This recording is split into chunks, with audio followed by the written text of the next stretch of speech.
Bem-vindo a mais um culto, né, da igreja que se reúne aqui na Igreja Amplitude. Que o Senhor abençoe vocês, todos vocês. Nesse momento, aqueles que querem adorar o Senhor também, com ofertas, com dízimos, eu quero fazer uma oração por isso. Lembrando que nós sempre encorajamos que você tenha no seu coração a generosidade, né? A mesma generosidade que Deus nos estende através de oferecer Jesus, que é o mais precioso que Ele poderia ter nos dado. Que a gente também tenha esse coração generoso, né? Não apegado às coisas desse mundo, inclusive a questão financeira ou a questão do dinheiro, mas que a gente oferte, que a gente abençoe, que a igreja seja um veículo para espalhar as boas notícias, que a igreja seja um veículo para abençoar outras famílias, como pela graça de Deus tem sido. Pai, eu abençoo a tua igreja para ser uma igreja que é generosa, que nós possamos refletir a tua generosidade, Pai. Nós somos agradecidos porque o Senhor cuida de nós, porque o Senhor nos dá o pão de cada dia.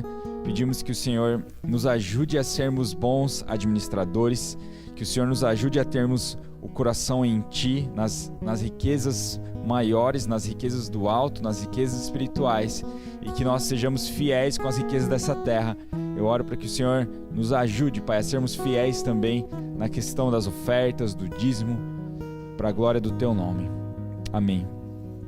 Amém. Aqueles que quiserem ofertar e dizimar também online, você pode fazer isso através da conta da igreja, tem o número do Pix, você pode entrar em contato com a Sul, com o Pedrinho, que pode passar as informações, ou quem quiser abençoar a igreja online, pode fazer isso também, né?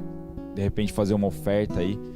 A gente vai com certeza usar isso para abençoar outras famílias. E como a gente tem feito uma campanha aqui, né, da cesta dos alimentos, das cestas básicas, depois o Diogo até pode reforçar isso melhor, mas nós temos já o segundo mês ajudado algumas famílias aqui da cidade de Vinhedo, e tem sido muito legal, tem sido oportunidades para nós espalharmos o amor de Deus e falarmos também das boas notícias para essas pessoas que estavam em situação mesmo de necessidade, que a crise causou e trouxe para muitas famílias, né? A gente sabe que esse momento ainda que vivemos é um momento de instabilidade, então o pouco que a gente faz, que para nós às vezes é pouco, para o outro é muito, para o outro fez toda a diferença.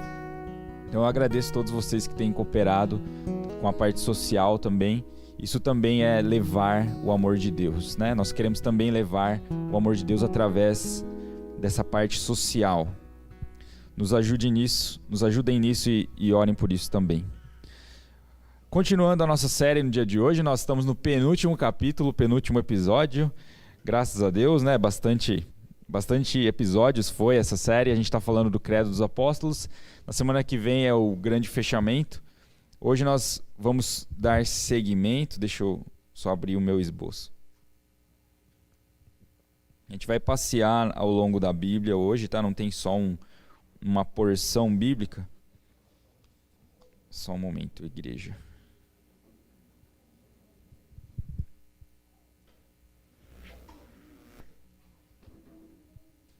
Isso.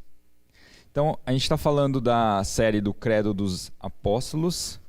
Nós precisamos antes fazer uma introdução, né, que o credo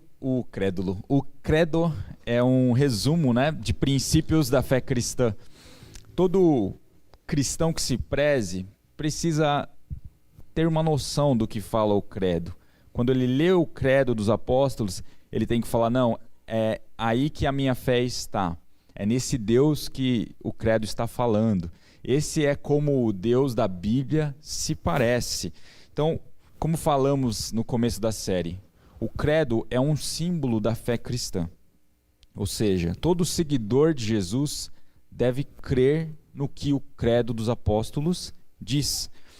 Essa ferramenta não tem sido usada ontem, não foi criada ontem, tá?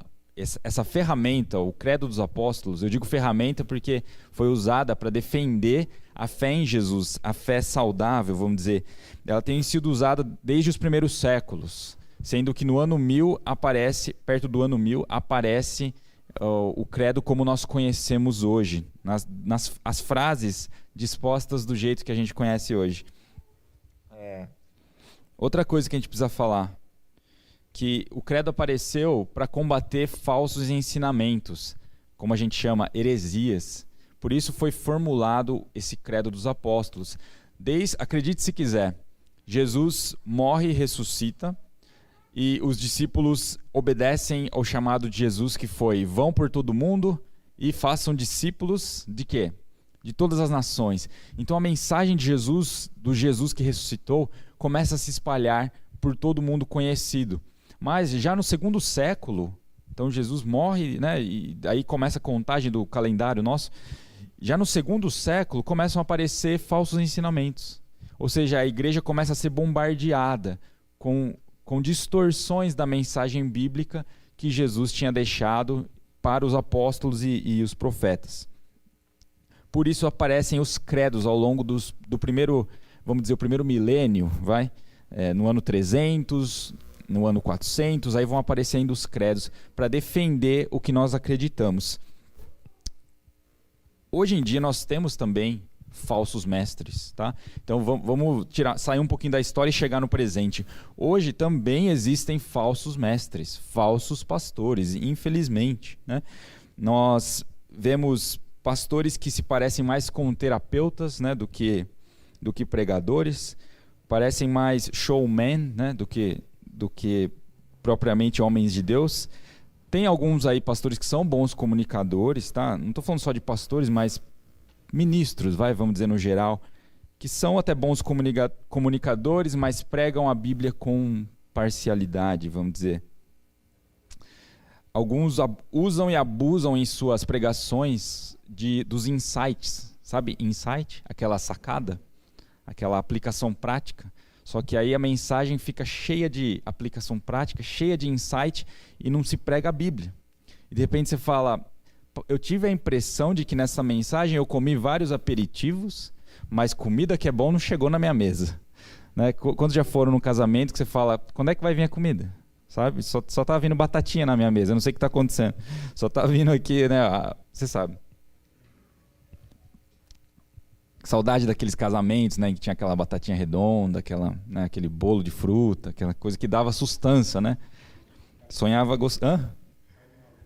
carne maluca, pão com carne moída, ô glória. Então, nas igrejas a gente sente falta disso, sabe? E nós, pela graça de Deus, queremos ser uma igreja que ensina a palavra de Deus como um todo, sem parcialidade, né? Então, orem por isso, que Deus nos ajude a sermos essa comunidade.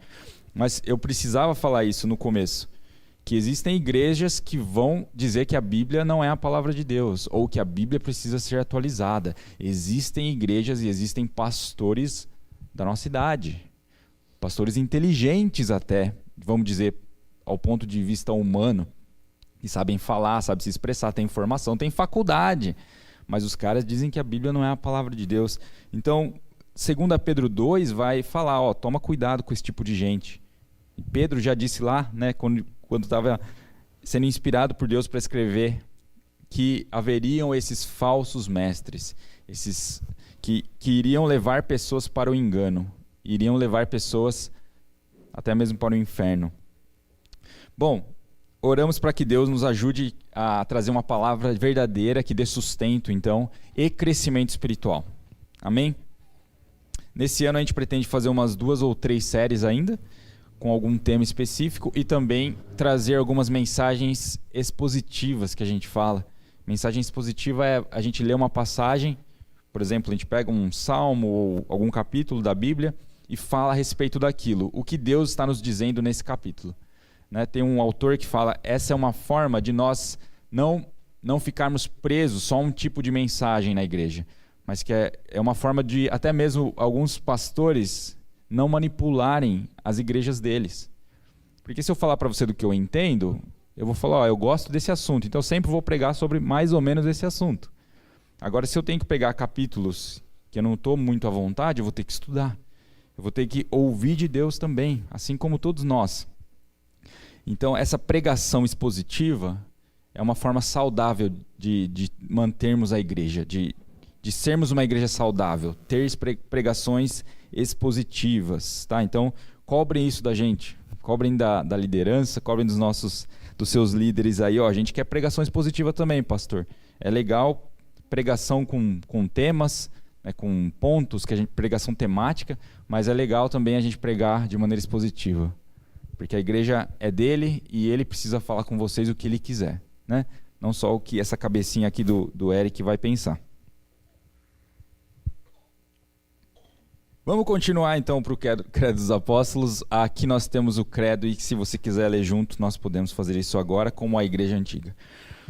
Creio em Deus, Pai Todo-Poderoso, Criador dos céus e da terra, e em Jesus Cristo, seu único Filho, nosso Senhor, o qual foi concebido por obra do Espírito Santo, nasceu da Virgem Maria, padeceu sob o poder de Pôncio Pilatos, foi crucificado, morto e sepultado, desceu ao Hades, ressuscitou ao terceiro dia, subiu ao céu e está sentado à mão direita de Deus Pai Todo-Poderoso, donde há de vir para julgar os vivos e os mortos.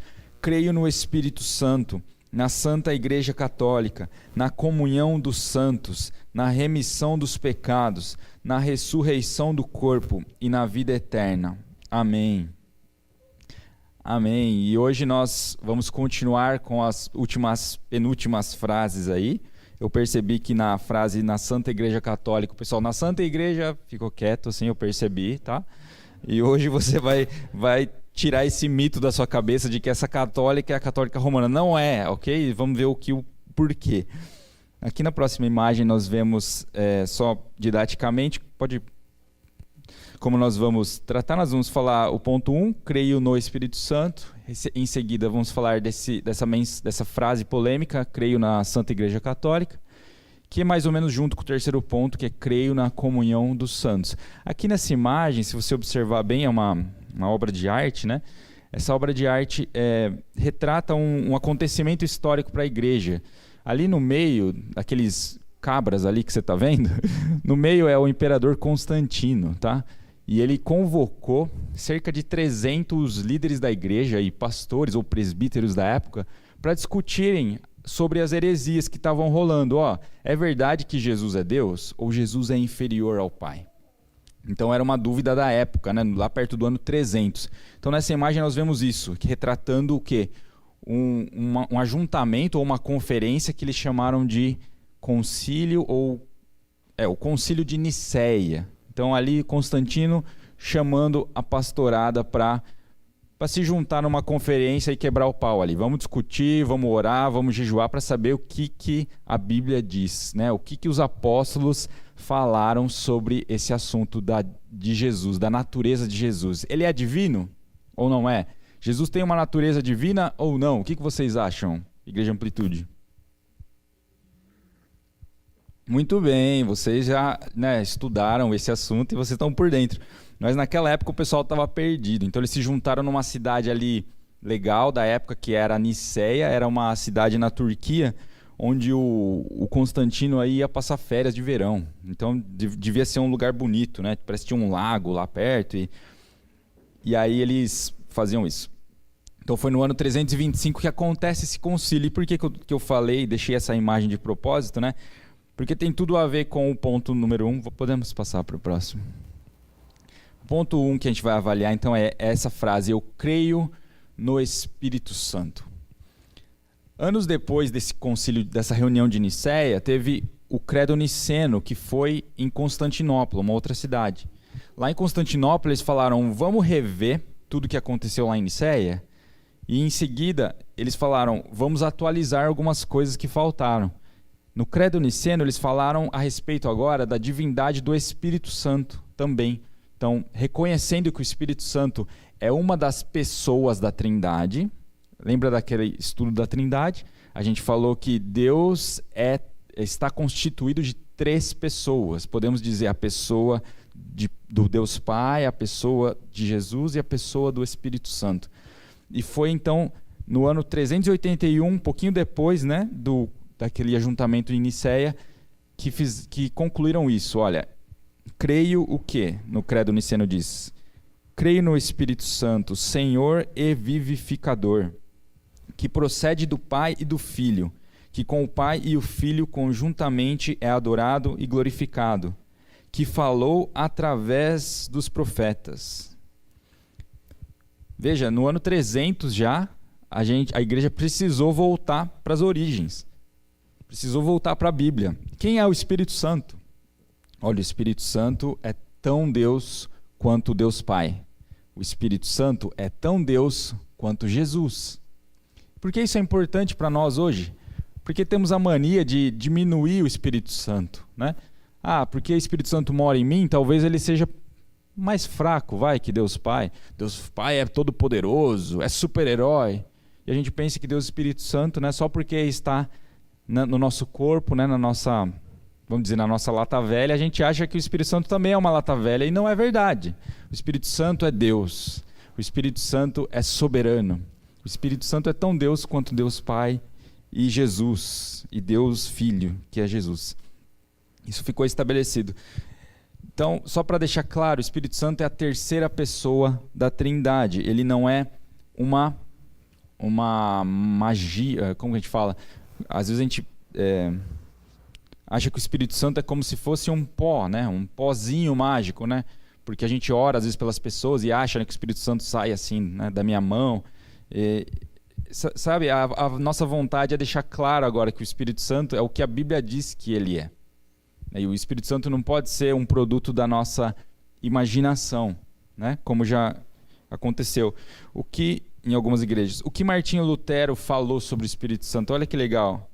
No catecismo que ele escreveu para a igreja da época, ele fez um catecismo menor também, diz assim sobre o Espírito Santo: creio que por minha própria razão ou força não posso crer em Jesus Cristo, meu Senhor, nem vir a Ele. Mas o Espírito Santo me chamou pelo Evangelho, iluminou com os seus dons, santificou e conservou na verdadeira fé. Aqui Martinho Lutero fala o que o Espírito Santo fez com ele. E ele estava dizendo, se eu tenho algum conhecimento a respeito de Deus hoje, foi o Espírito Santo que me levou a ele. E agora, o que a Bíblia fala então sobre o Espírito Santo? Quando você diz, eu creio no Espírito Santo, o que você está dizendo? Você está pensando nisso, ó. Gênesis 1:2 fala a respeito do Espírito Santo. Gênesis 1 e 2. No princípio, criou Deus os céus e a terra. A terra, porém, estava sem forma e vazia. Havia trevas sobre a face do abismo, e o Espírito de Deus pairava por sobre as águas. Esses dois versículos mostram o quê? O Espírito Santo na criação, trabalhando com a Trindade, mostrando que o Espírito Santo é Deus. Quando você fala, eu creio no Espírito Santo, você está falando, eu creio nesse Deus que está na terra desde a eternidade. Ele não foi criado só quando a igreja começou a se reunir ali em Jerusalém. Quando a gente fala de Atos, né? A igreja recebeu o Espírito Santo, não quer dizer que o Espírito Santo nasceu ali. Quer dizer que a partir daquele evento, ele encheu as pessoas, ele começou a morar no coração das pessoas, conforme o plano de Deus para nós. Esse Espírito Santo, então, é Deus. O Espírito Santo que nós falamos no credo, ele é Deus, ele também é o quê? Ele é nosso conselheiro, nosso consolador ou auxiliador. Algumas versões bíblicas usam essas palavras diferentes. Esse versículo de João 14 fala assim: eu pedirei ao Pai e Ele dará a vocês outro conselheiro para estar com vocês para sempre. Que coisa boa é termos um conselheiro que sabe todas as coisas, não é? Um conselheiro verdadeiro, que torce por você. Tem algumas pessoas que você pede conselho e às vezes dão boas ideias, às vezes não, às vezes dão ideias furadas, né? E em alguns momentos em todos os momentos, todas as decisões importantes, que a gente use, que a gente aproveite que temos um conselheiro fiel do nosso lado, para nos ajudar a tomar decisões, né?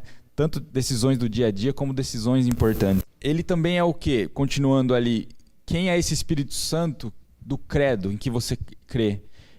Ele é o Deus que nos convence do pecado. João 16 fala assim: quando ele vier, convencerá o mundo do pecado, da justiça e do juízo. O Espírito Santo é o que faz isso com o coração do homem. Por si só, o homem não se convence de que ele é pecador. Então a gente ouve a mensagem, né, na igreja, a gente ouve uma pregação e às vezes nosso coração está tão duro, né, que a gente fala, cara, eu não concordo. Só que o que faz você aceitar que a palavra de Deus é verdadeira? O que faz uma pessoa reconhecer que ela precisa de Deus? O Espírito Santo. Quando o Espírito Santo começa a falar com você, você começa a ver que realmente você precisa de Deus. Que sem Deus você não faz nada. Que sem Deus a gente não dá um passo. Sem Deus a gente nem levanta da cama. Como diz um salmo, acho que davídico, né? Que eu me deito e durmo, acordo porque o Senhor me sustenta. Se não for o Senhor, eu nem levanto da cama, então eu nem abro o meu olho, não é verdade? E a gente percebe aqui o trabalho do Espírito Santo. Ele nos convence de que nós somos pecadores. Por isso é importante nós mantermos uma vida devocional. Espírito Santo, vê se há em mim, né, o Salmo 51, vê se há em mim algum caminho mau. Né, vê se há em mim, porque eu mesmo às vezes não consigo ver. Eu estou na minha correria do dia a dia e eu esqueço de pedir perdão pelos meus pecados e daqui a pouco eu estou tratando mal as pessoas e eu acho que tudo bem. Eu sou desse jeito mesmo e não estou nem aí. As pessoas que me respeitem. Sigam-me os bons. E o Espírito Santo fala, não é isso. Você não está refletindo Jesus totalmente. Você pode ser você. Você tem a sua identidade, a sua personalidade, o seu jeito de ser. Mas você precisa lembrar do seu referencial. A cada momento, a cada dia. Nós temos um referencial. E é o Espírito Santo que nos lembra do nosso referencial. Por isso, quando nós cometemos uma falta contra alguém, você sente um cutucão. Né? Você fala, talvez exagerei. É o Espírito Santo falando com você, muito provavelmente. Se ele mora em você, ele está te dizendo que não faz mais isso. Né? Se você olhou para uma coisa indevida, não olhe mais assim. Né? Essa pessoa não é sua, não pertence a você. Deus já te deu o que você precisa. Então, o Espírito Santo nos convence do pecado. E isso é incrível. Continuando ainda ali no papel do Espírito Santo, ele nos revela quem é Deus. 2 Coríntios, eu pus aí ou primeira? Essa fonte é meio estranha, né? Ou eu que não estou enxergando direito? Misericórdia. Mas diz assim, 2 Coríntios, mas Deus o revelou a nós por meio do Espírito. O Espírito sonda todas as coisas, até mesmo as coisas mais profundas de Deus. Pois quem conhece os pensamentos do homem, a não ser o Espírito do homem que nele está? Da mesma forma, ninguém conhece os pensamentos de Deus, a não ser o Espírito de Deus. Nós, porém, não recebemos o Espírito do mundo, mas o Espírito procedente de Deus, para que entendamos as coisas que Deus nos tem dado gratuitamente. Meu Deus do céu, né? Como esse Paulo era genial. Aqui ele está falando isso que Lutero entendeu. Que eu só posso conhecer a Deus se o Espírito Santo me revelar esse Deus. Eu só posso conhecer a Deus através da Bíblia. Sim, através da palavra de Deus. Mas se Deus não revelar, se Deus Espírito Santo não revelar o que está escrito nesse livro ao meu coração, eu não vou entender nada. Não adianta nós queremos ter um conhecimento apenas intelectual a respeito de Deus. Nós precisamos que o Espírito Santo revele isso a nós como um todo. E é o Espírito Santo que faz isso. Você quer aprender mais sobre Deus? Você precisa que o Espírito Santo te ajude. Fala, Espírito Santo, me ajuda a entender a tua palavra. Quando você for fazer o seu momento de oração ou o culto familiar, você fala, Espírito Santo, nos ajuda a entender a tua palavra. Assim como aqui na mensagem, quando a gente vai pregar, a gente fala, Espírito Santo, nos ajuda. Que só intelectualmente a gente não vai chegar a nenhuma conclusão genial. A gente precisa do alimento que vem do céu. E isso é o Espírito Santo que traz ao nosso coração. Ele capta, ele revela a nós, ele revela aos filhos o coração do Pai. O Espírito Santo faz isso conosco. Ele revela a você o amor com o qual Deus te ama. E então você, recebendo o amor de Deus, você aplica isso ao próximo. Você fala, não, eu posso amar mais. Eu posso perdoar mais. Eu posso perseverar mais. Quando eu recebo essa graça do Espírito Santo. Quando o Espírito Santo me mostra isso. Continuando ainda, qual é esse Espírito Santo do credo? O Espírito Santo ele nos santifica. Isso, ele nos santifica. Vou ler o Tito que está aí. Tito 3,5. Não por causa de atos de justiça por nós praticados, mas devido à sua misericórdia, ele nos salvou pelo lavar regenerador e renovador do Espírito Santo. O Espírito Santo, ele faz isso com o cristão, com o crente. Ele lava o coração dele. Ele regenera. Quantos agradecem a Deus porque ele faz essa lavagem com a gente? Que a gente precisa, né? A gente está no meio da semana e de repente você fala, cara, eu preciso, né? Preciso daquele toque do Espírito Santo. Então o Espírito Santo faz isso com você. Ele limpa você, ele purifica você. Porque Deus é santo, ele quer que a igreja dele seja santa. Isso é óbvio, né? Que pai não quer que os filhos imitem seus bons comportamentos.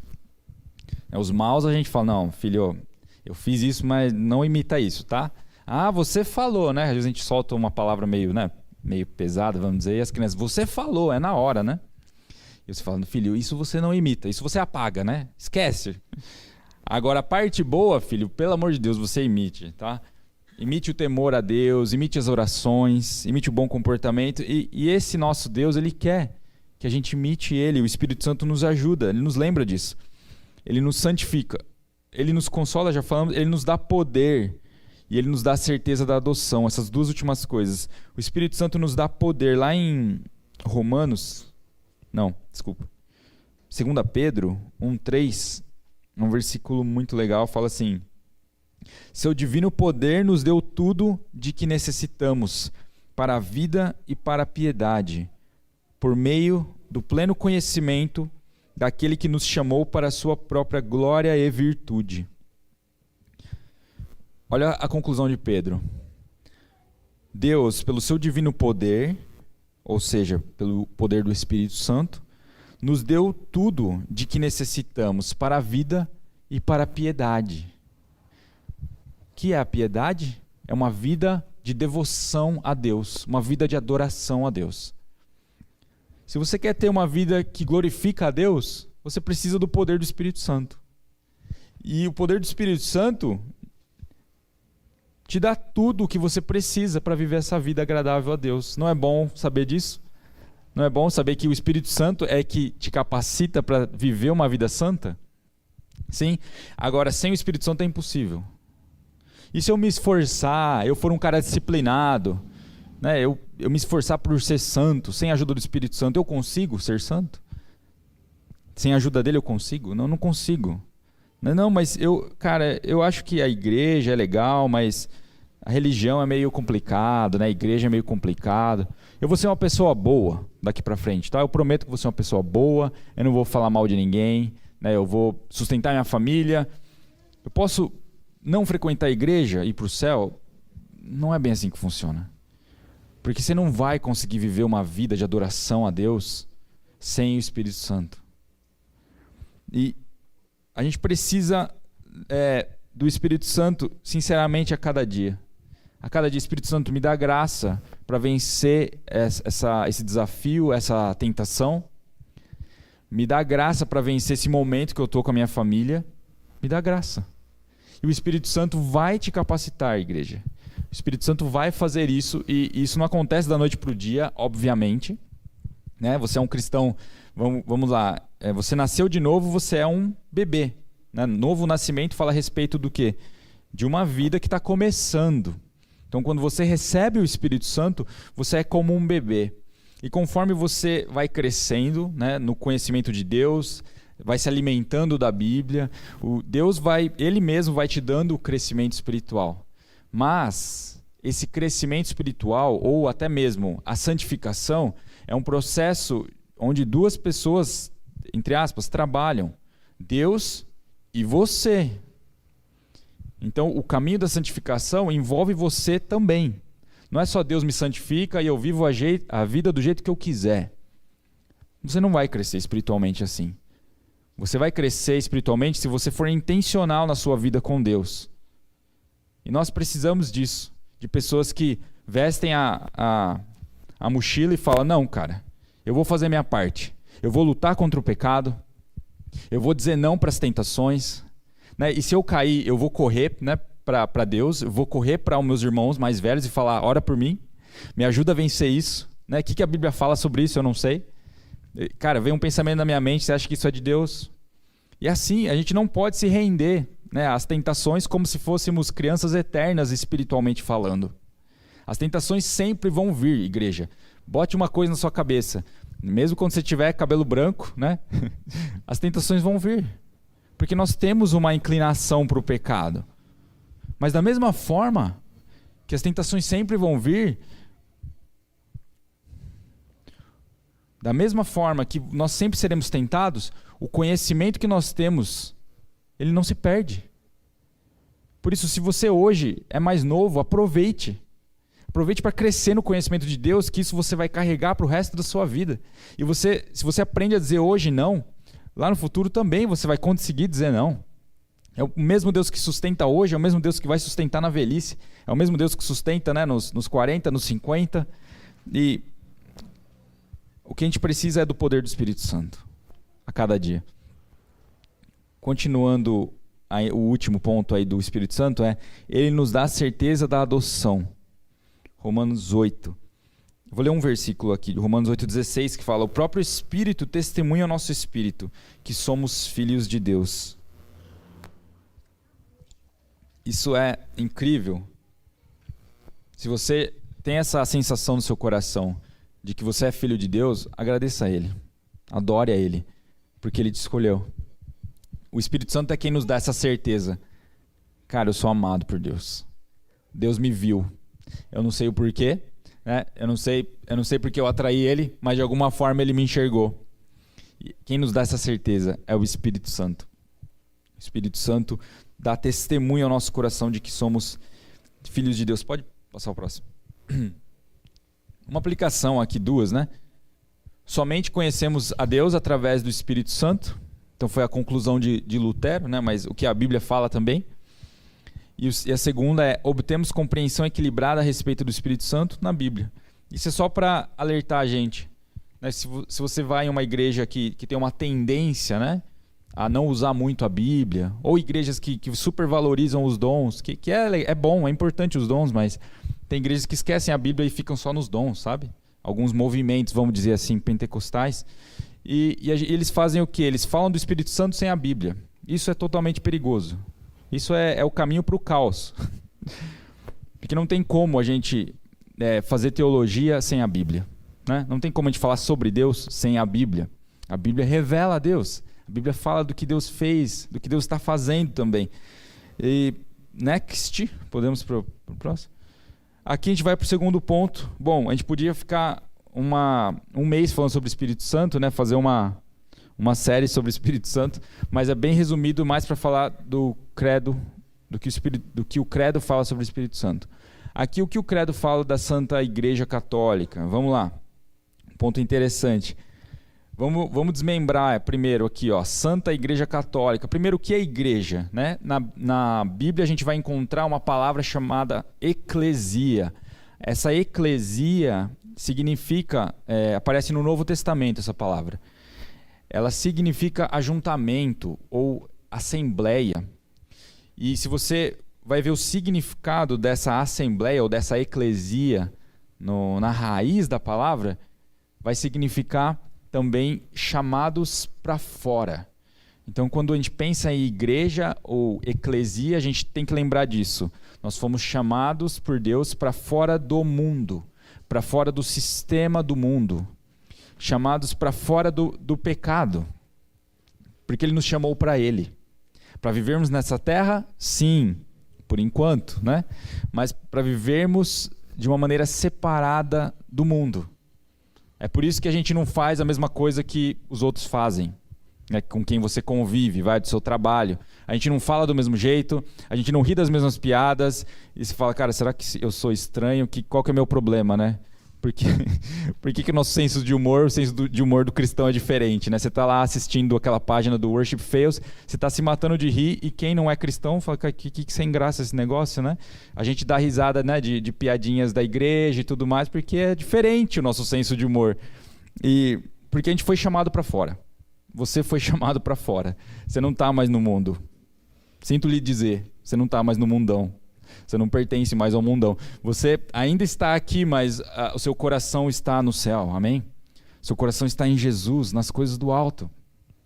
Então a igreja, olha que legal, já no significado da palavra, nós já não pertencemos mais a esse mundo, cara. Você não pertence a esse mundo. A gente encontra, por exemplo, em Hebreus 12, essa palavra, eclesia, Hebreus 12, 23, Mateus 5, 25, Mateus 18, 17. Aí eu vou para uma definição aqui do Mark Dever, que é o escritor do livro O que é uma igreja saudável? Ou 9 marcas de uma igreja saudável. E a gente provavelmente vai estudar esse livro também aí com a igreja. O Mark Dever dá essa definição. A igreja é um povo, não é um lugar. É um corpo unido a Cristo, uma família unida por adoção. Isso é para a gente elucidar o significado da igreja. Quando a gente pensa a igreja, não pense só no prédio, tá? Porque o prédio às vezes vai ficar inutilizável. Às vezes o prédio a gente não vai poder reunir nele, como aconteceu, né, alguns meses atrás. Mas a igreja não deixou de ser igreja, porque a igreja é constituída de pessoas. A igreja é o corpo de Jesus, né? Jesus é o cabeça da igreja e nós somos o corpo de Cristo. Agora vamos para o ponto de discussão aqui dessa frase. Creio na Santa Igreja Católica. O termo católica nada mais, nada menos significa que universal. Multinacional, como fala isso? Internacional. Multinacional é ridículo, né? Internacional. Isso. É isso que você pensou. O termo católica é internacional, é igreja em toda a terra. Mas ele também, esse termo fala a respeito da igreja não só internacional, mas da igreja de todas as épocas. Então, quando eu falo na igreja católica, eu estou falando nos seguidores de Deus, de Jesus, desde o começo, desde o primeiro século, né? Os filhos de Deus, antes até que Jesus tinha vindo na terra. Quando a gente fala igreja, a gente está falando também de Abraão, está falando de Noé. Então, quando eu falo eu creio na igreja, eu creio que eu pertenço a esse corpo, constituído por vários cristãos e vários amantes de Deus, né? Vários filhos, amigos de Deus, por toda a história. Eu não estou falando da instituição, do Vaticano, não tem nada a ver. Claro, aí eu deixei um nome-chave na história da igreja, que é Inácio. Esse Inácio, e no ano 100, ele aparece com esse termo pela primeira vez, termo católica. Mas ele, por si, não foi tão maldoso, vamos dizer assim. Ele só quis diferenciar porque as pessoas estavam brigando já, né? Como vamos saber quais são as igrejas verdadeiras? As igrejas estavam se reunindo em diferentes lugares, principalmente em casas. Como vamos saber? Inácio aparece, olha, aqueles que pertencem à igreja universal ou à igreja católica são os verdadeiros. Significava que as pessoas da igreja universal eram pessoas que seguiam o ensino que os apóstolos tinham deixado. Então, eles tinham o que em comum? O ensino dos apóstolos. Eles não tinham uma placa na frente da igreja ou na frente da casa. O que eles tinham em comum eram os ensinamentos. Tudo que os apóstolos ensinaram, né, emprestava-se os escritos de uma igreja para outra. Vocês emprestam para a gente nesse mês, né, esse pedaço do livro de Mateus. E assim era a igreja, gente. Hoje você tem a Bíblia inteira para você, né? Olha que privilégio, né? E às vezes a gente, né, passa em branco as semanas, né? Puxa vida, né? Veja bem, essa semana não deu. E a igreja da época não tinha nenhum livro, às vezes, para ler durante a semana bíblico. Aí o Inácio, então, aparece com esse termo. Bom, a gente vai ver que depois no Credo Niceno, é o penúltimo ponto aí, No Credo Niceno, no ano 380 e pouco, chegam a uma definição. A igreja é una, santa, católica e apostólica. Esse assunto também dá para fazer uma pregação inteira. Tem uma legal no YouTube do R.C. Sproul, só com essa frase aí. A igreja é una, é santa, é católica, universal e apostólica. Mas em resumo, no credo aí niceno, quando eles falam a igreja é católica, universal, ele está falando isso que eu acabei de explicar, que a igreja ela não é um prédio, a igreja é feita de pessoas que estão crendo em Jesus por toda a terra, de todas as épocas. Essa é a igreja católica que nós estamos falando, essa é a igreja universal. E o último ponto aí é a grande inversão, que eu não vou aprofundar muito, mas na história da igreja, quando você vê essa expressão, a grande inversão, fala da distorção que fizeram com o termo católica. Então, Inácio aparece com esse termo e no século III ali mesmo, eles já começam, quer saber? Vamos organizar a igreja que está muito bagunçada? Sabe aquela pessoa que tem uma ideia diabólica? Sempre tem um no grupo, né, que aparece com uma ideia do mal. Não siga esse cara. Mas quando apareceram com essa ideia do mal, foi a grande inversão, porque eles falaram, em vez da igreja verdadeira ser a igreja que segue o ensino dos apóstolos, que tal a gente determinar que a igreja verdadeira é a igreja que responde para um centro de inteligência, ou para o Vaticano, para Roma, né? Roma na época. E aí começa o movimento do catolicismo romano. Mas a gente não vai falar sobre isso, né? A gente pode falar sobre isso em um segundo momento. Mas a grande inversão foi isso. Por isso que hoje, quando a gente fala católica, dá uma coceira assim, né? Quem é evangélico, né? Fala, é estranho, pastor, não fala isso para mim.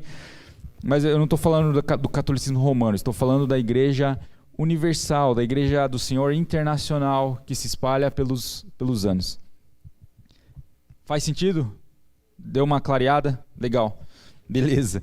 A igreja, resumindo, a igreja católica universal é a igreja de Cristo, espalhada pelo mundo de todas as épocas. Próximo. A igreja verdadeira é aquela que se encaixa no que a Bíblia diz sobre ela, sola Escritura. Lá no ano 1500, os reformadores, né, tem água, por favor. A boca está travando aqui, gente. Os reformadores, eles trazem de volta o significado original da igreja verdadeira. Eles falam, a igreja verdadeira é a igreja que segue o ensino dos apóstolos e mestres, e a igreja que está fundamentada no Evangelho, no que Jesus fez por ela. Então isso bateu de frente com o ensinamento da igreja da época de Roma.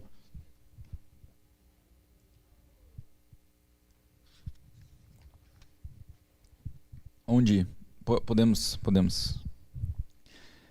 Mas uma aplicação prática da igreja que nós cremos, a igreja do credo. Quem se une a Jesus está se unindo à igreja. Quem fala isso é o Mark Dever, que escreve esse livro sobre uma igreja saudável.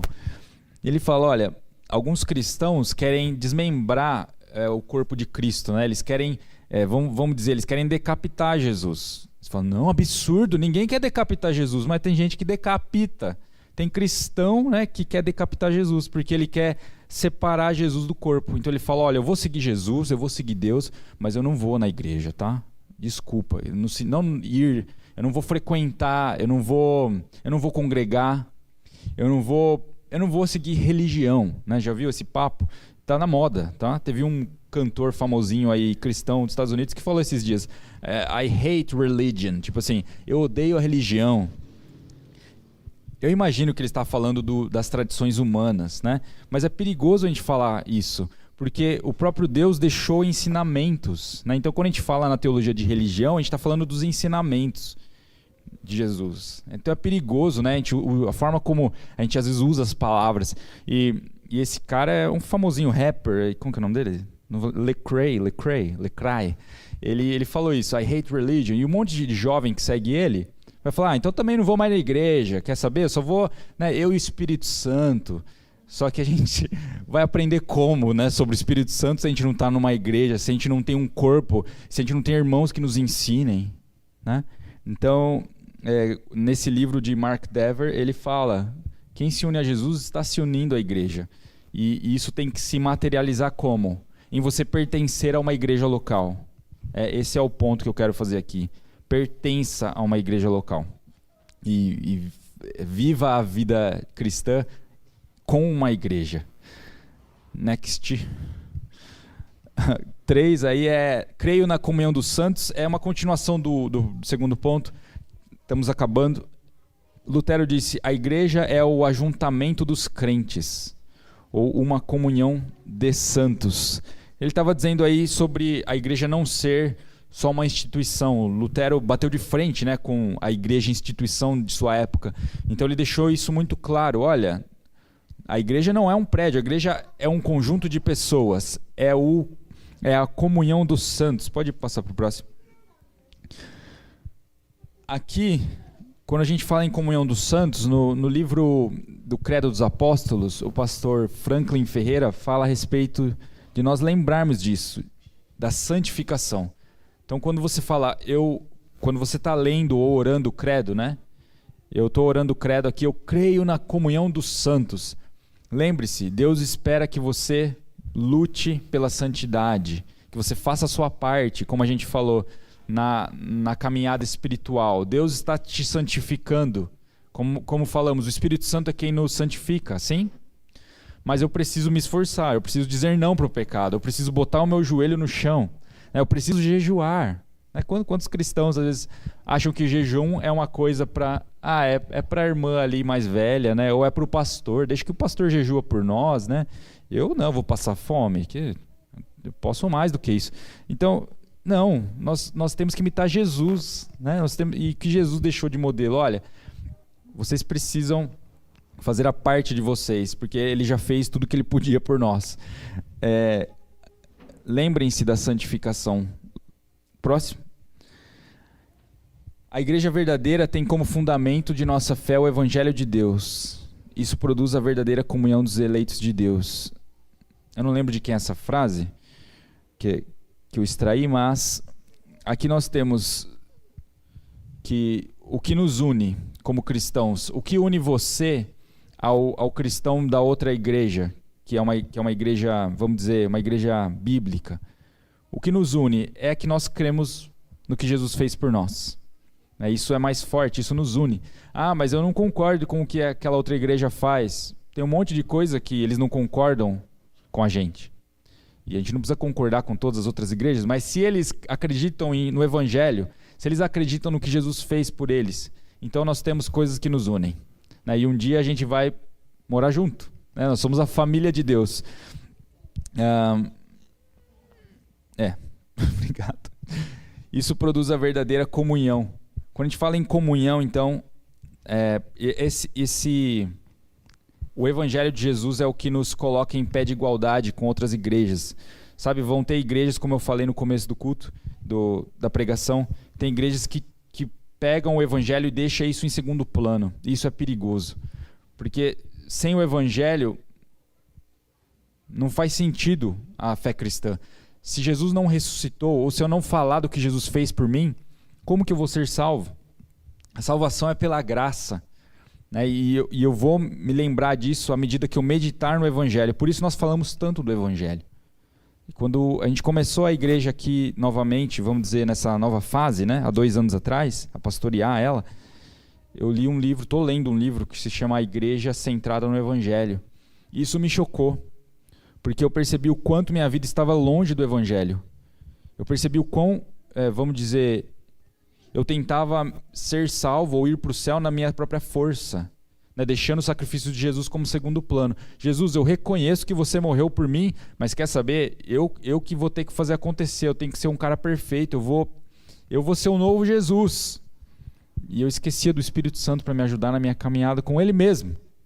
E eu queria viver o meu Evangelho, e não existe isso. A salvação que nós queremos tanto, o que nos torna, vamos dizer de outra forma, o que nos torna aceitáveis na presença de Deus é o sacrifício de Jesus, é a nossa fé em Jesus. E ponto. Não, mas cara, isso é fundamental para a nossa fé. É isso que nos une com as outras igrejas, no sentido da fé. Por isso que nós podemos dizer, não, são nossos irmãos. Por quê? Porque acreditam que a salvação é baseada no sacrifício de Jesus. Não podemos negociar isso. Não podemos negociar isso. Ah, então eu posso viver do jeito que eu quiser? Não. Porque aquele que tem um mestre tem que seguir o mestre. Se ele nos diz para sermos santos, sejam santos como eu sou santo. Então, esse é o nosso estilo de igreja. Cara, mas eu não quero. Então, não participe da nossa igreja. A nossa igreja é assim. Nós imitamos o nosso mestre. Próximo. É aplicação, né? Crer na comunhão significa crer que a igreja é um povo, uma família, não é um lugar. Então, essa é uma aplicação prática. A gente precisa lembrar, quando eu falo comunhão dos santos, a igreja não é só um lugar, a igreja é uma pessoa. Mas aí o ponto final e o dilema nosso é esse, ó. Crer na comunhão implica em manter uma vida de comunhão com a igreja. Se eu falo que eu creio na comunhão dos santos, eu preciso me esforçar para manter comunhão com a igreja. Paulo falou aos Hebreus, não se sabe se é Paulo que escreveu esse livro. Então, o escritor, o compositor do livro de Hebreus, ele falou que não deixem de congregar. E aí nós estamos no momento de internet, né? De igreja online. Por isso, se você não pode vir fisicamente, então cultue à distância. E tudo bem, igreja, não tem problema. Mas cultue. Mas viva a vida de igreja. Mantenha contato com os seus líderes. Não podemos deixar isso para um segundo plano. Eu não posso deixar a minha espiritualidade ou a minha saúde espiritual para outra pessoa cuidar. Eu preciso cuidar disso. É responsabilidade tua, a tua vida, não? Assim como sua vida espiritual. Assim como a sua saúde física. Ah, cara, eu odeio o exercício físico e não estou nem aí. Jesus cuida de mim. Ah, é? E de repente com 40 anos aparece, né? Com 50. Aí a gente fala, puxa vida, né? Eu vou começar a me cuidar. E aí a gente começa a treinar e a cuidar da nossa saúde, da nossa alimentação. A nossa vida espiritual é a mesma coisa. Se você não cuidar, ninguém vai cuidar. E aí a gente adoece espiritualmente, a gente se prende ao pecado novamente, a gente se enche de aquela ovelha toda suja de lama, sabe? Você fala, o que é isso? A ovelha? Isso aqui parece um ET, né? Mas é porque a ovelha se perdeu no meio do caminho. E Deus quer que a gente esteja com vestes brancas, porque Ele tem as vestes brancas. Ele quer que a gente imite o exemplo dEle, o caráter dEle. E a gente só pode fazer isso pertencendo a um aprisco. Pertencendo ao aprisco do pastor, que tem copastores, né? Eu li essa frase no livro do Mark Dever e achei fantástica. Ele falou, nós somos copastores. O pastor de uma igreja local, ele é copastor, porque o pastor principal é o próprio Jesus. Então, eu sou um copastor aqui de vocês.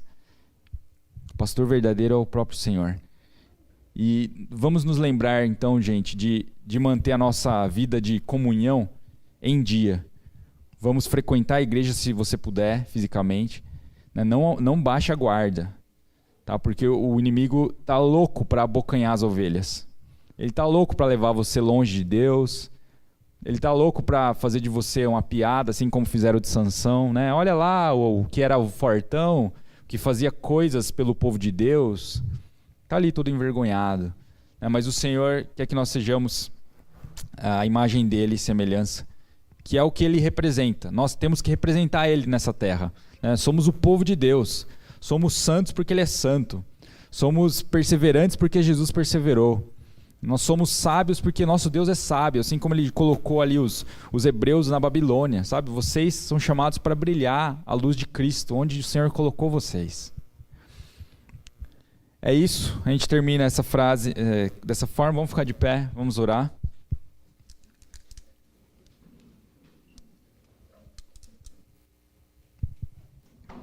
Se você tiver algum pedido de oração, você pode apresentar diante de Deus agora. Se você quiser oração, a gente pode orar por vocês ao final do culto.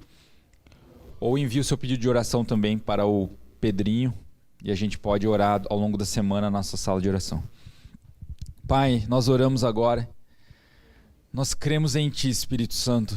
Nós cremos que o Senhor fala conosco, que o Senhor veio morar em nós, que o Senhor nos santifica, que o Senhor nos fortalece, que o Senhor nos cura, que o Senhor nos aconselha, Nós cremos, Senhor, que o Senhor é Deus. Obrigado por vir morar em nós.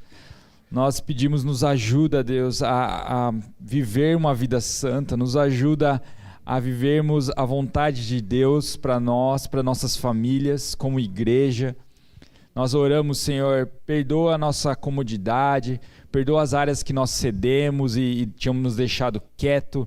Eu oro para que o Senhor continue nos despertando para uma vida santa, para uma vida que glorifica a Deus, uma vida que anuncia o Deus em quem nós cremos. Espírito Santo nos capacita, nos dá ousadia também para compartilhar as boas notícias, nos dá ousadia para orar pelos enfermos, para ajudar aquelas pessoas que precisam. Eu oro, Espírito Santo, faz a tua boa obra em nós. Nós cremos, esse é o nosso Deus que deu a sua vida por nós e agora nós queremos voluntariamente viver uma vida para ti, Senhor, para a tua glória, Deus. Nós oramos também para que o Senhor nos ajude a sermos uma igreja verdadeira, uma igreja bíblica, uma igreja apoiada no que Jesus fez por nós na cruz, uma igreja que se reúne, uma igreja que se cuida, que se ama, que se perdoa. Nós reconhecemos nossas falhas, Senhor, mas nós queremos ser um modelo, sim, Deus, de um povo que foi chamado para fora, um povo que não se agrada mais do pecado, um estilo de vida das trevas. Nós queremos que o nosso coração se agrade com as coisas do céu, com a luz, com Jesus, com o Santo Deus triuno, Deus único. Nós nos rendemos a Ti, Senhor, novamente, fazemos nosso compromisso, Deus, de viver para a Tua glória. Nos ajuda, Senhor. Amém. Amém. O que mais? A Su não está aí? Podem se assentar. É só para... Tem algum anúncio, não? Tem um anúncio. Help me.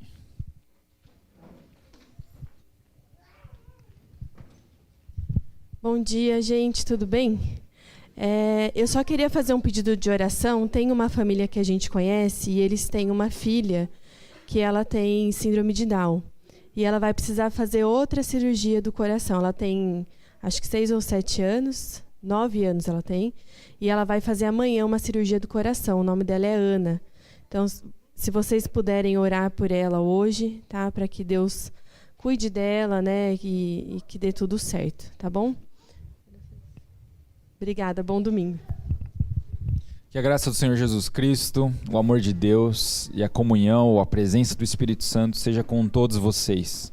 Amém. Tenha uma boa semana. Deus abençoe.